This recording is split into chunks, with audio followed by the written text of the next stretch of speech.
अरे बाप हो बाप, हाई देखा गर्मी का तमाशा। लगा था कि जानवा ले ली। हे बुढ़ऊ, कितना टेम्परेचर हवा? का बूढ़ी तू मजा लेता हूँ। अब कहाँ पहले जैसा टेम्परेचर रह गया। अरे मरबो तड़ा के लौड़ा का पूछ नहीं था। हम गर्मिया का टेम्परेचर पूछत लगी तोर पूछत हिला। हरदम छिनरिया तोरे सुझैली। हमकी ना पता है कि तोरे में कितना टेम्परेचर है कितना ना। ये पटोहिया पटोहिया, क्या ओमकार, अरे का तो नाने घरवा में गर्मिया में गर्मी कैले हवा रे दुनहुन के कलरा हो जाई। पानी लेके आवा जल्दी से कुलहू, जान जही वाली हो। अरे का माई एकदम खाने ले रहली न, घर ही सुकून से रह देबी न खेतमा सुकून से रह देबी। मारा था एकदम पानी बिना। जाओ एक लोटा पानी पिया दाना तो मर जाए तो पूरा गांव भर पानी पिया पड़ जाए। काय के बतिया लेके रोज रटैल हो मारत है मरो जो जइतो तब घर दुआर शांत हो जा।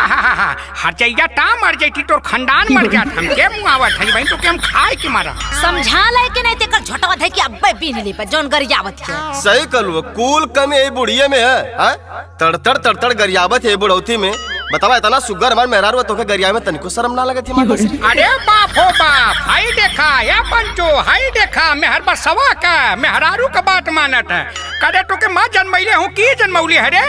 हे बुढ़ऊ, 9 महीना के लेके बेटे में पलन आज यहाँ दिन देखे खाती। ए बूढ़ी तू तनिको टेंशन मत ला। इस सार तना है नहीं लायक निकल गल तो ओसे का दिक्कत है। अगर एक दाई ठेवना साथ दे दले तो दूसरे लड़का की तैयारी कर देबे। का कहत हो?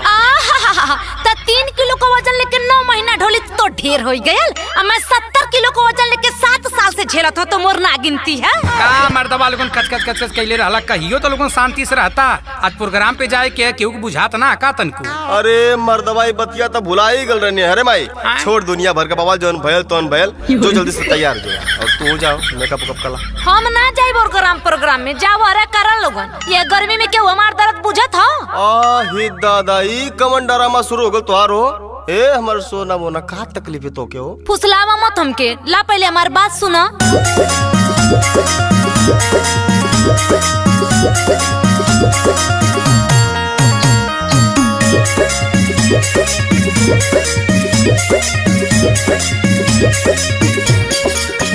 हरे लागतावे गर्मी राजा अपना सहाता जाई के ले आता एको हरे जाई के ले आता एको पंखावा फर्राटा जाई के ले आता एको पंखावा फर्राटा हो पंखावा फर्राटा जाई के ले आता एको पंखावा फर्राटा जाई के ले आता एको पंखावा फर्राटा जाई के ले आता। देख ला बुढ़ऊ, हर जगह के कूलर पंखा लिया के देत है। आज तक ले हमके तो के बेना ना लिया के देत है। हाँ तो तोके का मर्चा लगत रे? हम तो अपने मर्दे से कहत थी ना। ए सुना हो, सुनाओ प्रोग्राम के तो लेट टाइम होता। चटर चटर करे देहिया है राजा जी, टप टप चुए पसीनावा हो। कौनो पैया तू कदा बलमुआ, कटे नहीं रात दिनवा हो। अरे पगली तो गर्मिया भर में गर्मिया पड़ी, ठंडिया में खुद चटर चटर करे देहिया है राजा जी, टप टप चुए पसीनावा हो।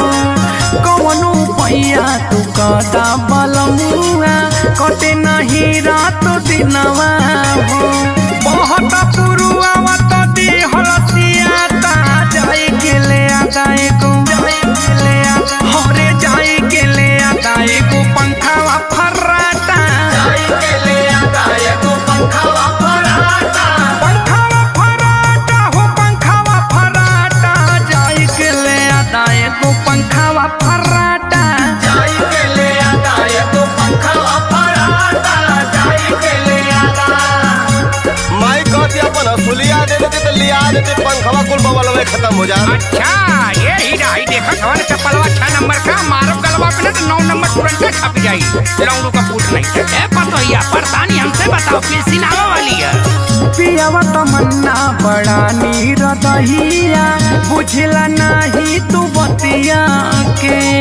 अपने तो सूत जला जाके खरी हनावा, निद नहीं आवे मुके रतिया में। अरे ठीक है करे जा पहले से तोरे संग में सुतवा रात भर बेना हो। हाँ पियावा तमन्ना बड़ा नीर दहिया, बुझला नहीं तू बतिया के। अपने तो सूत जाला जाके खरी हनावा, नींद नहीं आवे मुके रतिया में। अतहन के लेखा पूरा देह बुझाता, जाई के ले आता एगो, जाई के ले आता, हरे जाई के ले आता एगो पंखावा फर्राटा, जाई के ले आता एगो पंखावा फर्राटा, पंखावा फर्राटा हो पंखावा फर्राटा, जाई के ले आता एगो पंखावा फर्राटा, जाई के ले आता एगो पंखावा फर्राटा, जाई के ले आता। अरे तो लोगन का ड्रामा खत्म हो गो, लोगों तो चलल जा प्रोग्रामों पे, झगड़वा तो रोजा होत रही।